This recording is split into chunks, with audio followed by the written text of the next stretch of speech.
Pope کے آگے آگے جو شخص چلا کرتا تھا اس نے اس کے حکم کے باموجب مسلمانوں کو آواز دی، یا معاشر المسلمین، لڑائی سے رکو تاکہ ہم تم سے کچھ بات چیت کر سکیں، اور جو کچھ تم سے پوچھنا ہے پوچھ لیں۔ مسلمانوں نے یہ سنتے ہی لڑائی سے ہاتھ کھینچ لیا۔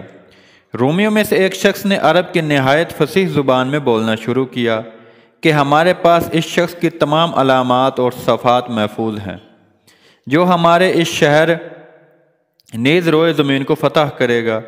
اگر تمہارا سردار وہی شخص ہے تو ہم بغیر لڑے بھڑے اور بغیر مقابلہ کیے تمہارے سپرد اپنا یہ شہر کر دیں گے، لیکن اگر وہ نہ ہوا تو یاد رکھو کہ ہم قیامت تک بھی کبھی تمہارے حوالے نہیں کریں گے۔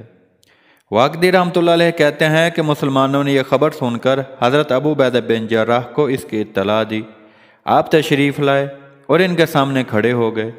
پوپ نے ان کی طرف دیکھ کر اپنے آدمیوں سے کہا، تمہیں بشارت ہو، یہ وہ شخص نہیں ہے۔ تمہیں چاہیے کہ اپنے شہر، دین و مذہب اور حرم کے لیے خوب دل کھول کر ان سے لڑو۔ یہ سن کر انہوں نے آوازیں بلند کی، کلمہ کفر کا اظہار کیا اور آگے بڑھ کر سخت مارکارائی کرنے لگے۔ پوپ لوٹ کر کمامہ کی طرف چلا گیا اور حضرت ابو عبیدہ بن جراح سے ایک لفظ تک نہ کہا بلکہ الٹا لڑنے کا حکم دے دیا۔ حضرت ابو عبیدہ بن جراح لوٹ کر آئے تو حضرت خالد بن ولید نے دریافت کیا، یا امیر، کیا رہا؟ آپ نے فرمایا، مجھے اس کے سوا کچھ خبر نہیں کہ میں اس کے سامنے گیا جیسا کہ تمہیں معلوم ہے، اور ان شیاطینوں میں سے جو انہیں گمراہ کرتے ہیں ایک شیطان نے مجھے جھانک کر دیکھا اور کچھ تعامل کیا۔ ایک نظر دیکھنا تھا کہ ایک شور و غل برپا ہو گیا اور بغیر مجھ سے کسی بات کیے ہوئے پھر وہ فوراً ہی پیچھے لوٹ گیا۔ حضرت خالد بن ولید نے کہا، بہت ممکن ہے کہ اس میں کوئی راز اور رائے مخفی ہو جس پر ہم بعد میں مطلع کریں گے انشاءاللہ تعالی۔ اس کے بعد دونوں حضرات نے مسلمانوں کو لڑائی کے متعلق احکام جاری کیے اور سختی کے ساتھ لڑنے کی تاکید کی۔ چنانچہ مسلمانوں نے سختی کے ساتھ حملے شروع کر دیے۔ واقدی رحمۃ اللہ علیہ کہتے ہیں کہ جب مسلمانوں نے بیت المقدس کا محاصرہ کیا تھا، اس وقت چونکہ سردی اور جاڑے کا موسم تھا، اس لیے رومیوں نے اپنے دماغ میں سودائے خام پختہ کر لیا تھا کہ ایسے کڑے وقت میں یہاں نہیں ٹھہر سکتے، اور نہ سردیوں کے زمانوں میں یہ ہم پر قادر ہو سکتے ہیں۔ کہتے ہیں کہ مسلمان اس کی طرف چلے اور حملہ کیا۔ اہل یمن کے تیر انداز، جن کی کمانیں پہاڑی درختوں کی تھیں، جن کا تیر بہت زیادہ چلا کرتا تھا، آگے بڑھے اور لیٹ لیٹ کے کمانوں کو سینوں تک تان کے بے تحاشا رومیوں پر تیر چلانے لگے۔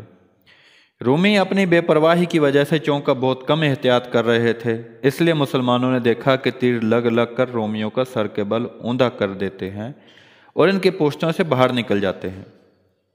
اون بن محایل رحمۃ اللہ علیہ کہتے ہیں کہ یمنی عربوں کی بہادری محض خوشنودی باری تعالیٰ ہی کے لیے تھی۔ میں نے دیکھا کہ وہ تیر چلا رہے تھے اور رومی بارش کے قطروں کی طرح بے در پہ شہر پناہ کی دیواروں کے اوپر سے ٹپک رہے تھے۔ رومیوں نے تیروں کو جب اس طرح سینوں سے پار ہوتے دیکھا تو احتیاط کو کام میں لاتے ہوئے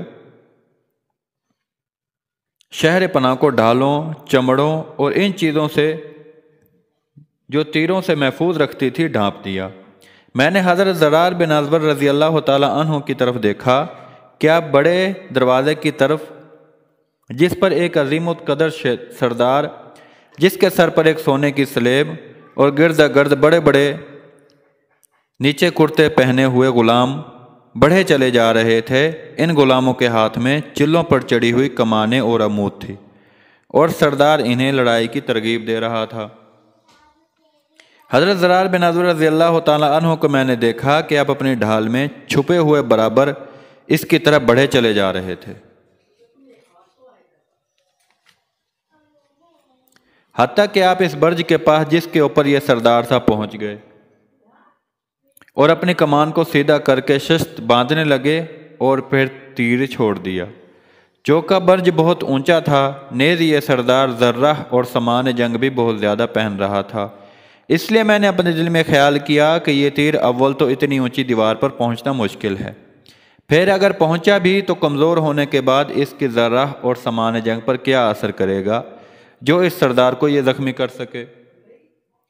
مگر بخدائے لم یزل میں نے دیکھا کہ تیر کمان سے نکلا اور باوجود دیوار کے اس بلندی کے اس زور سے اس کے جا کر لگا کہ وہ سردار الٹا ہو کے پرلی طرف جا گرا۔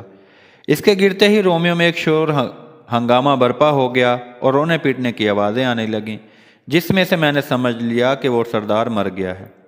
دوستو 43 نمبر قسط کا یہی اینڈ ہوتا ہے۔ انشاءاللہ 44 نمبر قسط کے ساتھ بہت جلد حاضر ہوں گے۔ دوستو ویڈیو کو دیکھیں، کمنٹ باکس میں آئیں، کمنٹ کریں، ویڈیو کو شیئر کریں اور پلیز چینل کو ضرور سبسکرائب کریں۔